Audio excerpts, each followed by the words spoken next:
They climbed until the ladder ran out. The maintenance shaft ended in a hatch that hadn't been opened in years, maybe decades, and it resisted them the way forgotten things always resist being remembered. Sam put her shoulder into it twice before the seal broke, and cold air rushed in from above like a held breath finally released. She pulled herself through and stood up slowly, and for a moment, she simply could not move. The atmospheric research station spread out around her in a long, careful silence, glass and steel, and the particular stillness of a place that had been built for precision. Banks of dormant instrumentation lined the curved inner walls. Monitoring equipment stood in rows, covered in the thin gray film of undisturbed years. And above everything, above the consoles and the dead screens and the dust-covered calibration tables, the dome. It rose in a perfect arc overhead, and through it, the sky was visible in its entirety. What had been green when they descended into the tunnels had become something else entirely. The atmosphere above the ruined city was shifting, violet, deep and rhythmic and enormous, pulsing the way a living thing pulses, with intention, with interval, with the terrible patience of something that has nowhere else to be and no reason to hurry. Thorne came through the hatch behind her and stood at her shoulder, and they both looked up. "It's directly above us," Sam said. "Yes," he said, and nothing more. The city below the ridge was barely visible through the violet atmosphere. Skeletal towers and empty boulevards, the geometry of civilization rendered in shadow and ruin. From up here, it looked like something that had never quite been finished building, or something that had already been partially translated into another language. Sam turned away from it. Some things were harder to look at from a height, when the full scale of them became impossible to avoid. She set the black box on the central console and connected it to what remained of the station's passive receiver array. She hadn't planned. Her hand simply moved that way, following a logic that felt less like decision and more like inevitability. The device responded immediately, not the slow warm-up of old technology, but an instant, eager activation, as if it had been waiting for exactly this elevation, exactly this proximity to the sky.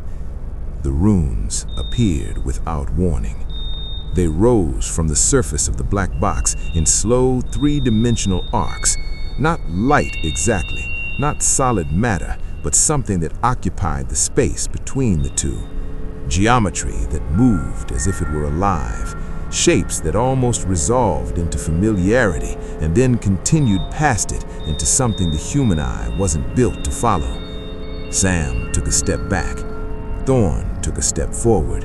The runes rotated in the air between them like a sentence being conjugated in real time, assembling and disassembling with a logic that existed just beyond the edge of comprehension. "It's translating," Thorne said. His voice was quiet, careful, the voice of someone who had just understood something and wasn't yet certain how much it was going to cost. "Translating what?" Sam asked. He extended one hand and let the runes move through his fingers without touching them, or without touching them in any way that Sam could see. "The pulses from the sky," he said. "The lights, the violet frequency. It isn't atmospheric interference.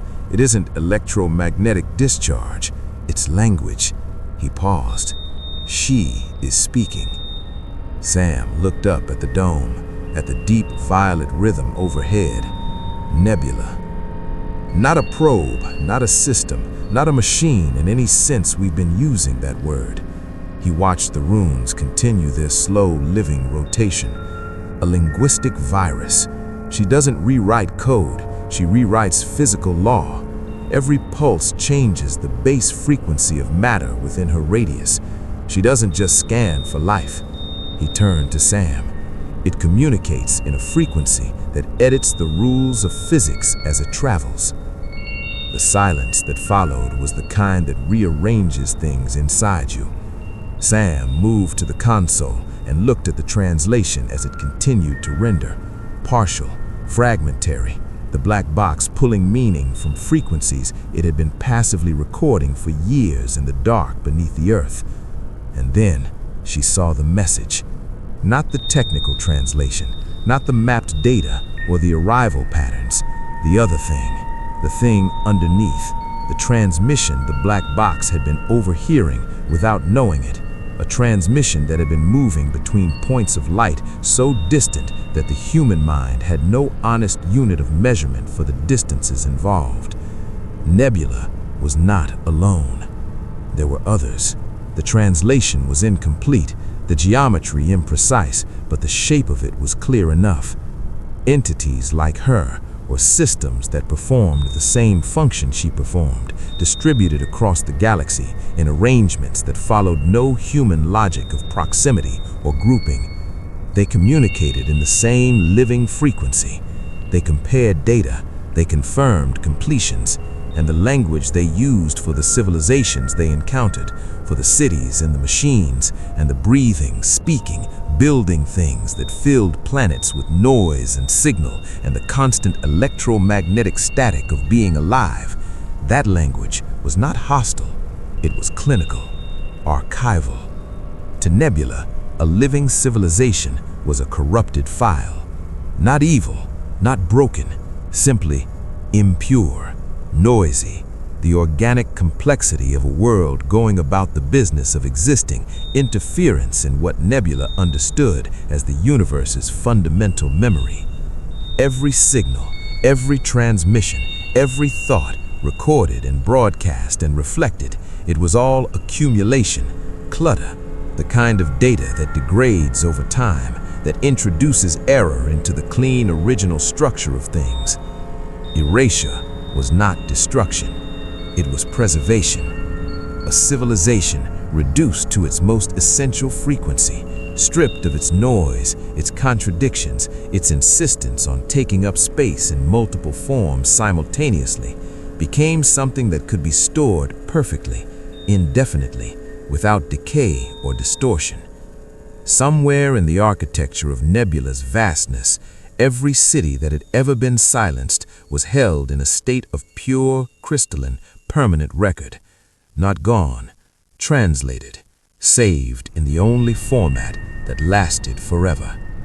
Sam stared at the rendering on the console until her eyes ached. "She thinks she's preserving us," she said. "She is preserving us," Thorne said. "In her understanding, there is no distinction." "And what's your understanding?" But Thorne didn't answer, because something else had already begun.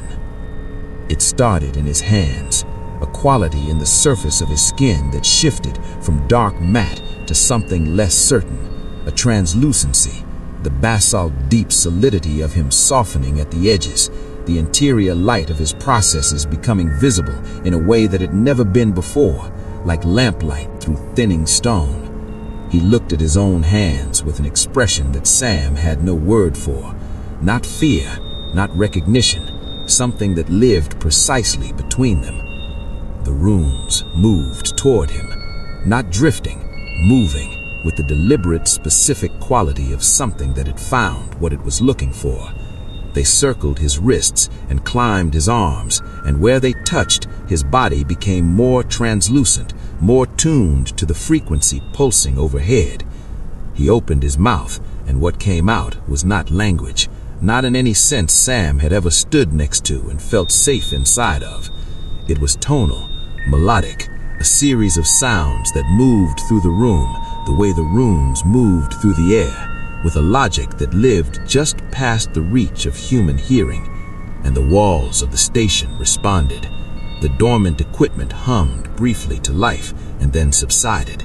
The glass of the dome vibrated in frequencies below audible range.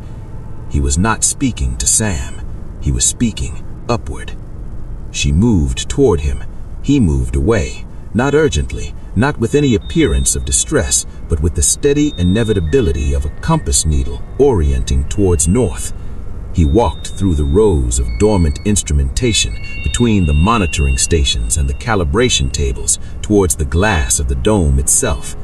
His body glowed violet now, matching the rhythm of the sky, pulse for pulse, his edges softening further, the boundary between Thorne and the frequency above becoming a question rather than a fact.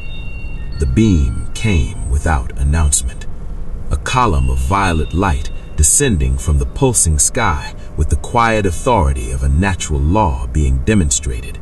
It found the apex of the dome and held there, and in its presence the room began to change. Sam became aware of the change before she understood it, a quality of wrongness in the air that her body registered before her mind caught up. She swallowed, reached for a breath that was slightly harder to reach than it should have been, reached again. Sound left the room, not gradually. In layers, the ambient hum of the black box first, then the distant resonance of the city below, then her own footsteps, her own movement. The beam was drawing out something out of the atmosphere that went beyond oxygen, beyond physics in any vocabulary Sam had been given. It was pulling the conditions for sound itself. Nebula, listening, had stilled the room the way you still a space before you record something important in it. Sam looked at the black box, the cord connecting it to Thorne's relay interface, the thing that was either completing the most important translation in the history of what remained of the human world, or pulling the last version of her companion into a frequency she would never be able to follow. She looked at Thorne, glowing, translucent, standing at the edge of the glass, speaking in tones that rewrote the rules of the room around him. She looked at her own hand. The cord was 6 inches from her fingers. The silence thickened. Her lungs worked harder.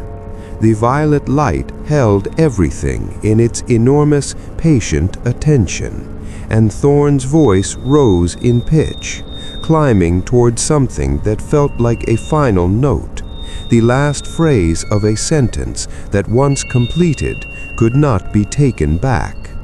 Sam reached.